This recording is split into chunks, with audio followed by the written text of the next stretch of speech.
ভিসায় বড় পরিবর্তন আনলো সৌদি আরব, কমছে সময়। প্রার্থী বাছাইয়ে ব্যস্ত বিএনপি, প্রচারণায় জামায়াত।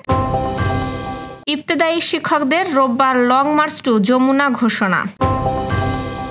মাছখোলা মাধ্যমিক বিদ্যালয়ের মাঠে গ্রামীণ ক্রীড়া প্রতিযোগিতা অনুষ্ঠিত। কারো চাপে শাপলাকলি প্রতীক অন্তর্ভুক্ত হয়নি, জানালেন ইসি সচিব। আজ সন্ধ্যায় সম্মান রক্ষার লড়াই বাংলাদেশের। দেশ জুড়ে টানা 3 দিন বৃষ্টির পূর্বাভাস। দর্শক, শুনছিলেন দিনের খবরের প্রধান প্রধান শিরোনাম, এবার বিস্তারিত। তার আগে আমাদের ইউটিউব চ্যানেল সাবস্ক্রাইব করুন এবং সব খবর পেতে ফেসবুক পেজ ফলো করে রাখার পাশাপাশি ওয়েবসাইট ভিজিট করুন। ওমরা ভিসার মেয়াদ 3 মাস থেকে কমিয়ে 1 মাস করেছে সৌদি সরকার। নতুন নীতি আগামী সপ্তাহ থেকে কার্যকর হবে।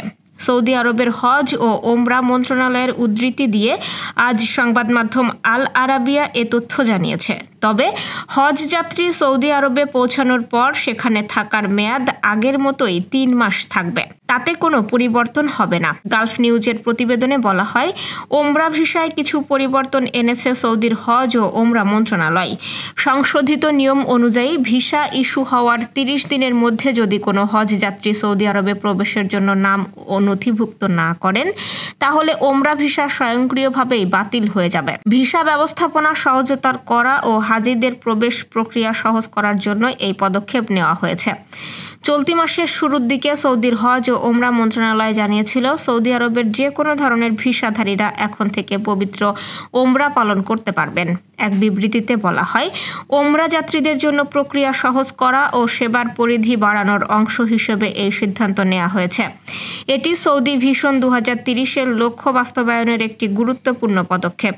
মন্ত্রণালয় জানায়, ব্যক্তিগত ও পারিবারিক visit visa, tourist visa, transit visa, কাজের ভিসা সহ অন্যান্য ভিসাধারীরাও এখন থেকে ওমরা পালন করতে পারবেন। জুলাই সনদ স্বাক্ষরের পর থেকেই নির্বাচনী সড়কে দেশ। ফেব্রুয়ারির প্রথমার্ধে ত্রয়োদশ জাতীয় সংসদ নির্বাচনের ভোট আয়োজনে ডিসেম্বরের প্রথমার্ধেই তফসিল দেওয়ার ঘোষণা দিয়েছে নির্বাচন কমিশন। প্রার্থী বাছাইয়ে ব্যস্ত বিএনপি, প্রচারণায় জামায়াত আর প্রার্থী বাছাই জোট গঠনের মতো বিষয়কে গুরুত্ব দিচ্ছে দলগুলো। অনেক বছর পর প্রতিদ্বন্দ্বিতাপূর্ণ নির্বাচনের অপেক্ষায় প্রার্থীরা। এরই মধ্যে একক প্রার্থী বাছাইয়ে কাজ করছে বিএনপি। ধারাবাহিকভাবে সম্ভাব্য প্রার্থীদের সঙ্গে বৈঠক করছে দলটি।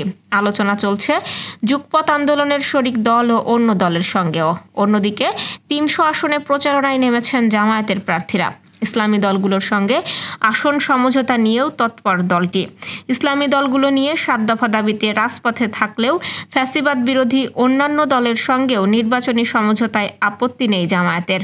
এসব দলকে পর্যাপ্ত আসন ছেড়ে দেওয়ার প্রস্তুতি রয়েছে বলেও জানান জামায়াতের সহকারী সেক্রেটারি জেনারেল হামিদুর রহমান আজাদ। অন্যদিকে নভেম্বরের প্রথমার্ধে প্রার্থী ঘোষণা করবে বিএনপি। এক্ষেত্রে যুগপৎ আন্দোলনের শরিকসহ অন্য যেসব দলের সঙ্গে সমঝোতা হবে তাদের নামও থাকবে পরের তালিকায়। দলটির স্থায়ী কমিটির সদস্য ইকবাল হাসান মাহমুদ টুকু জানিয়েছেন, নভেম্বরের প্রথমার্ধেই একক প্রার্থী ঘোষণা করা হবে। আমাদের সঙ্গে যুগপৎ আন্দোলনে যে শরিক দলগুলো ছিল তাদের সঙ্গে আসন নিয়ে আলোচনার মাধ্যমে সমঝোতা হয়ে গেলে আমরা ঘোষণা করব। চাকরি জাতীয়করণ সহ 5 দফা দাবিতে 19তম দিনের মতো ইবতেদায়ী মাদ্রাসা শিক্ষকদের আন্দোলন চলছে। আজ সকাল থেকে জাতীয় প্রেস ক্লাবের সামনে অবস্থান নিয়ে বিক্ষোভ করছেন শিক্ষকরা। আন্দোলনরত শিক্ষকরা বলেন, আমলাতান্ত্রিক জটিলতা ও প্রতিহিংসার কারণে আন্দোলন অব্যাহত রাখতে বাধ্য হচ্ছেন তারা। বিভিন্ন অজুহাত দিয়ে চাকরি জাতীয়করণের কাজ ঝুলিয়ে রাখা হয়েছে। দাবি আদায় না হওয়া পর্যন্ত এই আন্দোলন চলবে। আগামী 2 নভেম্বর রোববার প্রেস ক্লাব টু যমুনা অভিমুখে লং মার্চের ঘোষণা দেন তারা। এর আগে বুধবার মাদ্রাসা শিক্ষকদের সঙ্গে পুলিশের সংঘর্ষের ঘটনা ঘটে। দাবি পূরণের আশ্বাস না পেয়ে মিছিল নিয়ে সচিবালয়ের দিকে যাওয়ার সময় পুলিশের বাধার মুখে পড়েন তারা। গত 28 জানুয়ারি শিক্ষকদের আন্দোলনের মুখে ইবতেদায়ী মাদ্রাসাগুলোকে পর্যায়ক্রমে জাতীয়করণের ঘোষণা দেয় শিক্ষা মন্ত্রণালয়। কিন্তু সেই ঘোষণার পর এখনও কোনো প্রতিষ্ঠানকে জাতীয়করণ করা হয়নি। সাতক্ষীরায় কিশোর কিশোরী ও যুবকদের সুরক্ষা নিশ্চিতকরণ এবং তাদের মাদকমুক্ত সমাজ গঠনে উদ্বুদ্ধ করার লক্ষ্যে স্থানীয় পর্যায়ে গ্রামীণ খেলাধুলার আয়োজন করেছে বেসরকারি উন্নয়ন সংস্থা ব্রেকিং দ্য সাইলেন্স। প্রতিনিধি মাসুদ রানা জানিয়েছেন, সকালে মাছখোলা মাধ্যমিক বিদ্যালয় মাঠে এই ক্রীড়া প্রতিযোগিতার উদ্বোধন হয়। অনুষ্ঠান উদ্বোধন করেন ফিফা রেফারি তোয়েব হাসান বাবু। বিশেষ অতিথি ছিলেন জেলা বিএনপির সদস্য অ্যাডভোকেট নুরুল ইসলাম, জেলা তথ্য অফিসার জাহারুল ইসলাম টুটুল সহ অন্যরা। আয়োজনের সভাপতিত্ব করেন মাছখোলা মাধ্যমিক বিদ্যালয়ের প্রধান শিক্ষক শাহজাহান আলী। ইউনিয়ন পর্যায়ে অনুষ্ঠিত এই ক্রীড়া প্রতিযোগিতায় ফুটবল, বিশ বালিশ, হাড়ি ভাঙ্গা সহ বিভিন্ন ধরনের ঐতিহ্যবাহী গ্রামীণ খেলার আয়োজন করা হয়। প্রাণবন্ত এই আয়োজনে এলাকার বিপুল সংখ্যক কিশোর কিশোরী ও যুবকরা উৎসাহের সঙ্গে অংশগ্রহণ করেছে। শাপলা আর শাপলাকলি প্রতীকের মধ্যে পার্থক্য রয়েছে। নানা সমালোচনার মুখে প্রতীকের তালিকা সংশোধন করা হয়েছে।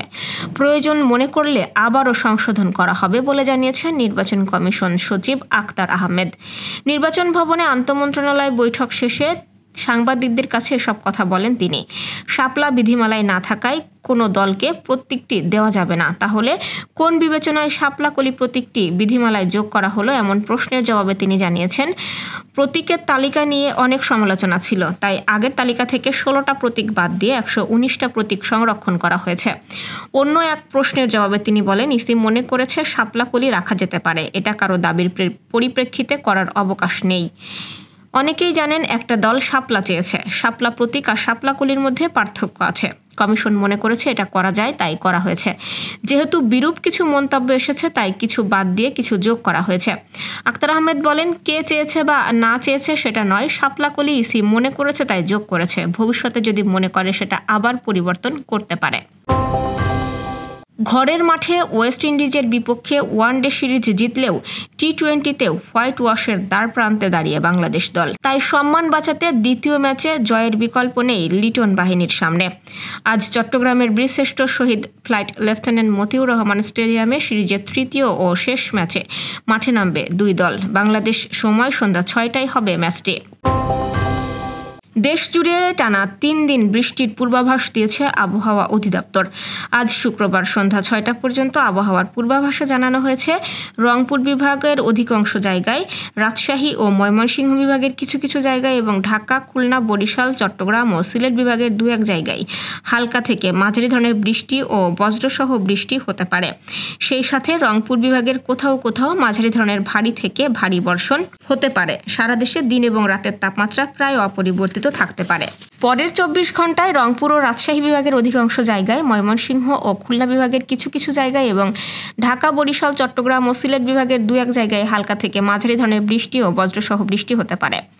পরবর্তী 24 ঘন্টায় ময়মনসিংহ, ঢাকা, খুলনা, বরিশাল, চট্টগ্রাম ও সিলেট বিভাগের কিছু কিছু জায়গায় এবং রাজশাহী ও রংপুর বিভাগের 2-1 জায়গায় হালকা থেকে মাঝারি ধরনের বৃষ্টি ও বজ্রসহ বৃষ্টি হতে পারে। দর্শক, এই ছিল দুপুরের আয়োজন। রাতের খবর দেখার আমন্ত্রণ রইল। সেই সঙ্গে এতক্ষণ সাথে থাকার জন্য ধন্যবাদ।